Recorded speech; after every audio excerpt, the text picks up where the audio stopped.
Good morning, fellas. This is Alex Raculia talking, and this is the Morning Rant, the show in which I talk about my life as a TV commercial director while I telecommute from my home to the office. Today, I want to give you a little status update about three of my apps. The first is the most important one, is Transcriber. Maybe my most successful app, surely the one that gives me better performance in terms of revenues. I added two big things, one big and one almost big one. So let's talk about the first one. I added the support for translation using DeepL. As for the AI metadata, I cannot give you direct access to the feature, but you have to enter your API key. That's good for you because you have to register to DeepL, but for the free tier, you get something like 500,000 characters to translate, something like 5 hours of text each month. And it's a very, very good deal. After the transcription or after you imported the SRTs, you click on new import, and then you have to select the language in which to translate. There are two options. I suggest you to turn on both, but I will produce a very small and intense and right tutorial on how this works. It works 99.9% of times, and so I'm quite okay with this. Translation is quite good, so it's a win-win for everybody. And then I added the support for Google Gemini in AI metadata. Also with Google Gemini, you have to enter your API key and you have to follow a couple instructions, but after you enter the API key, you can select which service you want to use, OpenAI or Google Gemini, and then all the prompts and all the AI metadata generation will be done with this service. I added the support for OpenAI new models, GPT 4.1, 4.1 mini, and 4.1 nano, which is very, very, very, very, very, very, very inexpensive. I'm quite satisfied with this. Which one do I prefer between ChatGPT and Gemini? It's quite difficult. Let's say that I have to explore Gemini in more depth because I structured all my prompts for GPT, and even if Gemini gives you quite good results, I think that the formatting and the output is more smooth and in line with the expectation with the GPT. But if you register for Google Gemini using the free tier, you have something like a free access to text generation, so it's free. It's very, very, very, very, very convenient. I didn't add the support for the punctuation using AI and image generation with Google, and it will be added in something like 2 or 3 weeks. I don't know if this version will be available for everybody when you will see this video, but if you're interested in testing the beta, it's very, very stable beta. You can write me something in the comment below, and then we can arrange. I can send you a preview copy of this app if you are an FX Factory registered customer.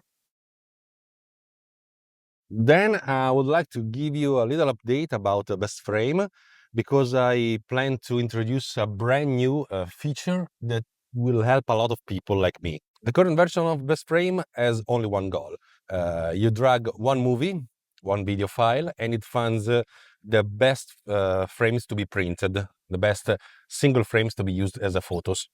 If the video is a single shot sequence, then the app finds the best frames. And if the video is edited with multi-clips, then it finds you the best frame for each clip. It's quite interesting. It's a feature that I call reverse storyboarding. But then I need to do something different and combining a little of the experience I learned developing FCP Cut Finder. This brand new version of the app, it will be released in a couple weeks, 3 weeks, I don't know, will take an edited video and then find the cuts and then allows you to export the best subsequence as a single independent files. I know that you will say, why don't you do FCP Cut Finder too, or add this feature to FCP Cut Finder? It's not so easy because Cut Finder is a different app. It uses a different kind of algorithm. And I want to expand Cut Finder into a brand new app a new powerful app. But for now, I think that adding this powerful feature to Best Frame will be the best compromise, because sometimes you do not need to have all the sub clips of a video, but you just need to have some highlights. So I'm quite happy with this, and it will be something interesting. I will talk about this more in depth in the future. Then a little update about Story, the storyboard app that I developed, that I still continue developing, because in this very moment I'm producing free TV commercials, and I need to have multiple storyboards. I need a lot of stuff with these storyboards. So I'm continuing to add features and possibility to this app. I don't want to sell this app, not yet. But I think that it's getting a little better in terms of interface, because I developed new stuff to have properties that can be setted in a way that it's similar to Adobe After Effects. And so I'm quite happy with this. And then I added the possibility to add text, to copy and paste styles, position, and everything, and then add the box, and then have effects such as brightness, saturation, and contrast, and the possibility to have a very interesting transformation, having slant, skew, and rotation in the free axis. So not only on the Z axis, but on the X axis and the Y axis. The app is much more stable now and consumes less resources, because it handles internally the compression of the images with the alpha channel using HEIF. So the resulting files are very much smaller. As always, if you're interested in Story, check the link below. You can try it for 7 days, and if you're interested, maybe you can purchase an early access. I think that's all for today. Thanks for watching me. As always, if you're interested in this kind of content, please let me know. You can subscribe using this icon, this symbol. You can subscribe to this channel, be notified with the bell if a new video is out, or even better, you can comment in the comment below, so I can have a little feedback. And this video is more engaging. All the stuff that all the YouTubers do that I don't do, because I'm too lazy to be a YouTuber.